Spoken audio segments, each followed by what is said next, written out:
आप खुद हाथों से अपने पोर्टफोलियो को डैमेज कर रहे हो। चलो देखते हैं कि आप उसको कैसे सॉल्व कर सकते हो। तो आज हम एक बिगिनर पोर्टफोलियो एंड एक प्रोडक्शन लेवल पोर्टफोलियो को कंपेयर करने वाले हैं कि एक बिगिनर को क्यों प्रोडक्शन में जॉब नहीं मिलता। तो अभी देखो एक बिगिनर का पोर्टफोलियो, इनमें कुछ कैरेक्टर है, एनवायरमेंट है, प्रॉप्स है, सब कुछ मिक्सअप है, मतलब ये पूरा खिचड़ी बन चुका है। लेकिन इन सब के बीच में कैरेक्टर का मुझे कुछ समझ में नहीं आ रहा है, ना ये स्टाइलिश कैरेक्टर है ना ये रियलिस्टिक कैरेक्टर है।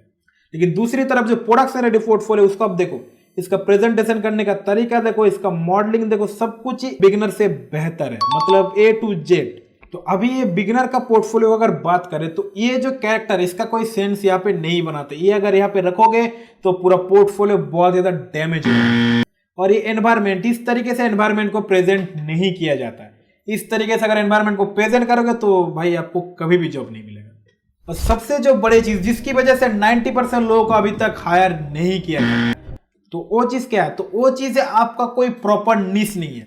आप कैरेक्टर भी बना रहे हो, आप एनवायरमेंट भी बना रहे हो, आप प्रॉप्स भी बना रहे हो, मतलब आपको ही पता नहीं कि आप किस लाइन पे जाना चाहते हो। हार्ड सरफेस में जाना चाहते हो, कैरेक्टर में जाना चाहते हो, या फिर एनवायरमेंट जाना चाहते हो। आप एक साथ मिक्स करके पूरा खिचड़ी बना के रख देते हो। तो अगर मैं इस पोर्टफोलियो की बात करूं तो इसमें इसको प्रॉपर समझ में आ रहा है कि इसको एक प्रॉपर हार्ड सरफेस के अंदर जाना है। इसका टेक्सचरिंग भी अच्छा है, इसका मॉडलिंग भी अच्छा है। हाँ, एक आप क्रिएचर रख सकते हो, लेकिन वो क्रिएचर की तरह दिखना चाहिए। लेकिन आपने जो कैरेक्टर बनाया ना ये स्टाइलाइज लग रहा है ना ये रियलिस्टिक लग रहा है। तो इन दोनों में बहुत बड़ा डिफरेंस है। तो इस चीज की वजह से बहुत सारे बिगिनर को जॉब नहीं मिलता। उसके बाद आते हैं हम लोग लाइटिंग की तरफ। तो ये जो एनवायरनमेंट का जो लाइटिंग है, लाइटिंग और बेहतर हो सकता है। इसका कोई सोर्स नहीं है, इसका कोई फोकल पॉइंट नहीं है। एनवायरनमेंट में एक फोकल पॉइंट होना बहुत ही जरूरी है, लेकिन इस एनवायरनमेंट में कोई भी एक फोकल पॉइंट नहीं है। लेकिन अगर मैं जॉब रेडी पोर्टफोलियो की बात करूं तो इसका एक फोकल पॉइंट बहुत ही अच्छी तरीके से समझ में आ रहा है। देखो, तो ये भी एक बहुत ही अच्छी तरीके से एनवायरनमेंट के ऊपर इसने प्रेजेंट किया है, लेकिन इसका फोकल पॉइंट समझ में आ रहा है क्लियरली। उसके बाद आता है प्रेजेंटेशन। तो मैंने बहुत बार बताया कि प्रेजेंटेशन सबसे मेन है। प्रेजेंटेशन जितनी अच्छी से करोगे आपका एक एवरेज से एवरेज मॉडल भी बहुत अच्छा दिखने लगेगा। तो आपने जो एनवायरनमेंट बनाया है, इस तरीके से एनवायरनमेंट को कभी भी प्रेजेंट नहीं किया जाता। आपने इस तरीके से प्रेजेंट किया, नॉट ए गुड थिंग। लेकिन अगर मैं दूसरी तरफ देखो तो इसने एक प्रॉप्स को भी कितने अच्छी तरीके से प्रेजेंट किया, लाइक ए स्टोरी।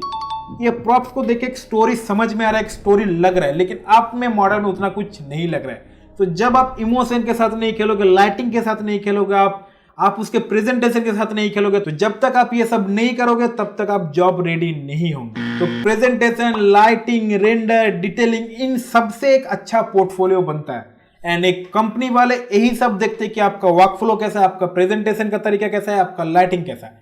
ये सब मिला के एक अच्छा पोर्टफोलियो बनता है। लेकिन तो अगर मैं इस पोर्टफोलियो की बात करूं तो इस पोर्टफोलियो में अच्छी तरीके से प्रेजेंटेशन नहीं किया गया है, अच्छी तरीके से लाइटिंग नहीं किया गया है, तो इस वजह से इस पोर्टफोलियो को अभी तक हायर नहीं किया गया। तो अभी आप लोग कमेंट में बताओ कि आप लोग अभी बिगिनर हो या फिर आप लोग अभी प्रोडक्शन रेडी हो चुके हो। जल्दी नीचे कमेंट में बताओ। चैनल को सब्सक्राइब करना मत भूलना भाई, जल्दी सब्सक्राइब ठोको, लाइक भी ठोक देना अगर हो सके तो भाई। सब्सक्राइब ठोको, बहुत ही खतरनाक वीडियो आता है इस चैनल में।